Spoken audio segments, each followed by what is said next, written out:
Hello viewers, welcome to my channel numeracy maths classes. Guys, आज की video में हम सॉल्व करने वाले हैं एक्सरसाइज 6.2 स्टार्ट कर रहे हैं। आज हम डिस्कस करेंगे इसके question number 1 and question number 2। तो आइए स्टार्ट करते हैं क्वेश्चन नंबर 1।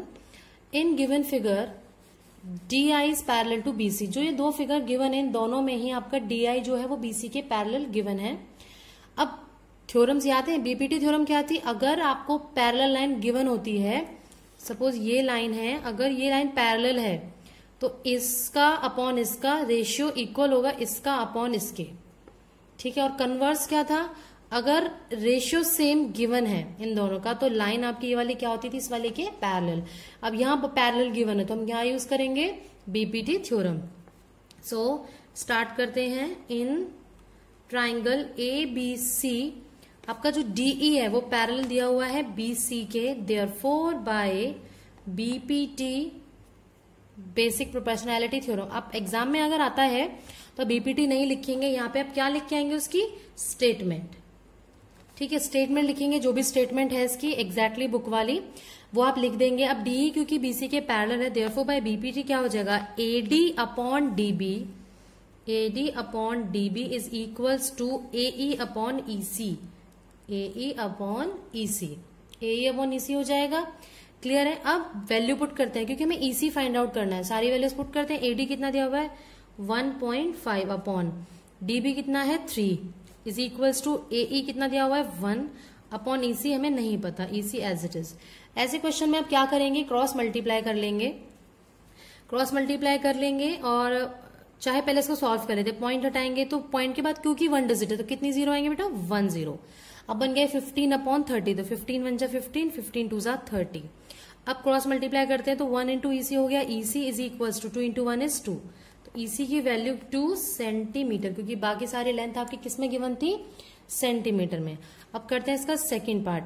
सेकेंड पार्ट में भी डी पैरेलल टू बीसी है तो ratio AD by DB is equal to होगा एई बाय ईसी के। तो यहां तक तो हमें सेम वैसे ही लिखना है, हम लिख लेते हैं। सेकेंड पार्ट, एडी हमें नहीं पता है सेकेंड पार्ट में, और क्या नहीं पता है हमें?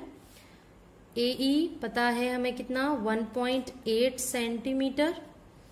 ईसी पता है हमें कितना है? 5.4 सेंटीमीटर। एंड डीबी पता है विच इज 7.2 सेंटीमीटर।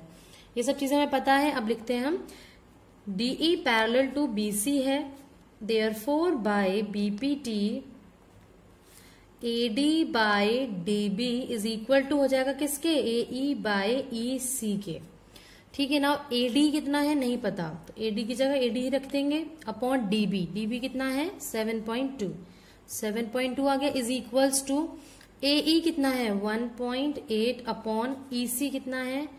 5.4। आप चाहो तो इसे ऐसे भी मान सकते हो कि पॉइंट के बाद 1 डिजिट है तो दोनों ही केस में क्या हो जाएगा? आपका पॉइंट पॉइंट कैंसिल हो जाएगा, या फिर आप पॉइंट के बाद 0 लगा के तब भी कैंसिल कर सकते हैं। पॉइंट से पॉइंट काट देती हूँ क्योंकि सेम है। अब देखो जरा कटता है क्या? 18 1 जा 18, 18 से 50 और कितने पे जाता है? 3 जा पे 1/3। अब क्रॉस मल्टीप्लाई करते हैं, एडी इंटू 3 हो जाएगा 3 AD is equals to 7.2 into 1 हो जाएगा 7.2। एडी की वैल्यू निकालनी है, सारे वेरिएबल को एक साइड ले जाते हैं, कॉन्स्टेंट को, सॉरी 3 क्योंकि एडी के साथ मल्टीप्लाई में है तो यहाँ क्या हो जाएगा? ये डिवाइड करो, 3 2 जा 6, पॉइंट रिमाइंडर 1 बचाता तो 3 4 जा 12, यानी कि एडी की वैल्यू आपकी क्या आ गई है?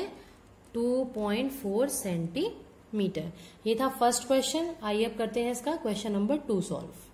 क्वेश्चन 2 में क्या गिवन है देखिए, E and F R points on the sides P Q and P R respectively of a triangle P Q R.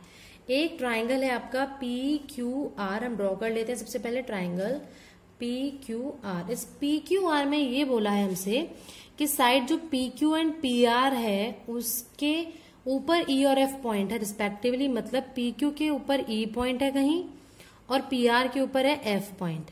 For each of the following cases state whether E F is parallel to Q are.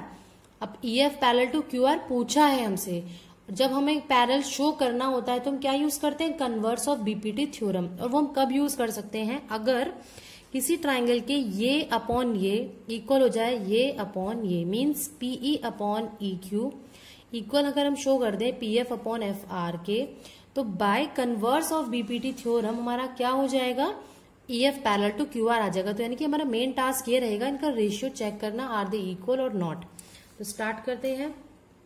सबसे पहले PE upon EQ की value find out करते हैं। PE by EQ क्या हो जाएगा, देखिए 3.9 upon 3। Solve करो, क्या आएगा, 3 1 जा 3, 3 3 जा 9, रेशियो आ गया 1.3। अब दूसरा रेशियो PF अपॉन FR का फाइंड आउट करेंगे। PF अपॉन FR, तो PF कितना है 3.6 अपॉन FR कितना है 2.4, पॉइंट से पॉइंट काट दिया ना। 12 2 जा 24, 12 3 जा 36। अब इसको डिवाइड कर दो या इसी को लिख दो, 1.3 को 10 हटाओ, 13/10 और ये आ गया 3/2। ये तो इक्वल है ही नहीं। Now PE upon EQ is not equals to PF upon FR। तो यानी कि हम कह सकते हैं कि EF हमारा QR के इक्वल नहीं है। Therefore EF is not parallel to QR, आप लिख देंगे ये, ठीक है। नाउ नेक्स्ट पार्ट में भी हम डायग्राम ड्रॉ कर लेते हैं। पहले ये बार बार डायग्राम ड्रॉ करने की जरूरत नहीं है, आप फर्स्ट पार्ट में कर चुके हैं, एक उसी को अज्यूम करके लिख सकते हैं। EF रेशियो क्या निकालेंगे पहले, PE upon EQ। PE upon EQ, PE कितना है 4 अपॉन EQ कितना है, QE और EQ एक ही बात होती है, विच इज 4.5।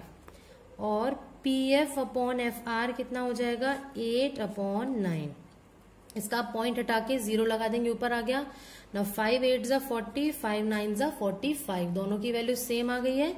देयरफॉर इसको इक्वेशन 1 कह दीजिए, इसको इक्वेशन 2। तो आपका इन दोनों इक्वेशन से क्या मिल जाएगा, from equation 1 and 2, PE upon EQ is equals to PF upon FR। Therefore by converse of BPT का कन्वर्स यही होता है ना, अगर रेशियो सेम है तो हम कह सकते हैं कि लाइंस हमारी पैरेलल हैं। EF is parallel to QR। तो सेकंड पार्ट में हमारा EF पैरेलल टू QR हो गया। आप थर्ड पार्ट चेक करते हैं इसका। थर्ड पार्ट में भी सेम ही करेंगे हम। क्या लिखेंगे, PE बाय EQ चाहिए हमें, PE बाय EQ चाहिए, पर क्या हमें PE बाय EQ गिवन है, नहीं। हमें PE तो पता है 0.18, EQ नहीं पता। ऐसे ही PF तो पता है पर FR नहीं पता, यानी कि हमें EQ और FR निकालना होगा ये वैल्यू निकालने के लिए। अब आप ध्यान से देखेंगे, PQ जो है वो किससे मिलके बनता है, PE और EQ से। तो PQ is equal to PE plus EQ। PQ की वैल्यू है 1.28 इज इक्वल्स टू PE की वैल्यू कितनी है गाइस, 0.18 प्लस EQ। EQ की वैल्यू फाइंड आउट करनी है, इसको इधर ले जाओ, माइनस हो जाएगा। 1.28 minus 0.18 is equals to EQ। अब माइनस कैसे करते हैं, देखो पॉइंट में, पॉइंट के बाद वाले को एक साथ करें, 8 minus 8 is 0, 2 minus 1 is 1, point 1 minus 0 is 1। तो ये आ गया 1.10 का मतलब 1 ही होता है, यानी कि EQ की वैल्यू आ गई 1.1। सिमिलरली हम फाइंड आउट करेंगे FR की वैल्यू, जिसे मैं डायरेक्टली ये भी लिख सकती हूँ ना। क्या FR का मतलब क्या है, पूरे PR में से अगर मैं PF माइनस कर दूं तो मुझे FR मिल जाएगा, यानी कि PR minus PF। PR is 2.56 minus PF कितना है 0.36। जब इसे माइनस करेंगे तो देखो 6 minus 6 is 0, 5 minus 3 is 2.2 minus 0 is 2, तो इसको मैं 2.2 भी कह सकती हूँ, यानी कि FR आपका कितना आ गया 2.2। अब हम चेक करेंगे इनकी रेशियोज। तो PE अपॉन EQ क्या हो जाएगा आपका, PE क्या है बेटा 0.18 गिवन है, 0.18 अपॉन EQ 1.10 ही ले लो, क्योंकि पॉइंट के बाद डेसिमल, आप पॉइंट के बाद नंबर सेम हो तो ज्यादा अच्छा रहता है, हम पॉइंट से पॉइंट कट कर सकते हैं। तो पॉइंट से पॉइंट मैंने कट कर दिया, 18 अपॉन 110 आ गया है। अब ये किससे कैंसिल होगा, चलिए करके देखते हैं। तो 2 9 जा 18, 2 5 जा 10, रिमाइंडर बचा 1, तो 2 5 जा 10, 9/55 आ गया है, तो आगे कैंसिल हो नहीं सकता, यहीं छोड़ देते हैं इसको। नेक्स्ट हम रेशियो निकालेंगे PF अपॉन FR। तो PF कितना दिया हुआ था 0.36, तो 0.36 अपॉन FR कितना आया था 2.2, जिसको मैं 2.20 भी कह सकती हूँ, क्योंकि आया तो 2.20 ही था। पॉइंट के बाद आप 0 लगा सकते हैं डेसिमल सेम करने के लिए, डेसिमल के बाद वाली वैल्यू। अब पॉइंट के बाद यहाँ पे 2 डिजिट है, यहाँ पे 2 डिजिट है, मैंने कट कर दिया, तो करना शुरू करते कैंसिल। 2 1 जा 2, रिमाइंडर बचा 1, तो 16 हो गया, 2 8 जा 16 अपॉन 2 1 जा 2, 2 1 जा 2, ना 0 का 0 आ गया। फिर कट करेंगे 2 9 जा 18, 2 5 जा 10, ठीक है, फिर 2 5 जा 10, तो ये वैल्यू भी क्या आ गई आपकी 9/55, 9/55 आ गई है। देयरफॉर आपका PE/EQ इक्वल हो गया PF/FR के। अब रेशियो सेम आ गया ना, रेशियो सेम है तो यानी कि हम क्या यूज करेंगे, बाय कन्वर्स। हम यहाँ पे यूज करेंगे कन्वर्स ऑफ BPT, आपको मिल जाएगा EF is parallel to QR, यानी कि हमारे सेकंड केस में और थर्ड केस में हमारे पैरेलल हैं, फर्स्ट केस में नहीं है क्योंकि रेशियो सेम नहीं था। तो ये था आज की वीडियो में क्वेश्चन 1 और 2। नेक्स्ट वीडियो में हम नेक्स्ट क्वेश्चन इसके डिस्कस करेंगे। तो गाइस प्लीज मेरे चैनल को सब्सक्राइब कर लीजिए ताकि आपको और वीडियोस के अपडेट मिलते रहे। Thank you.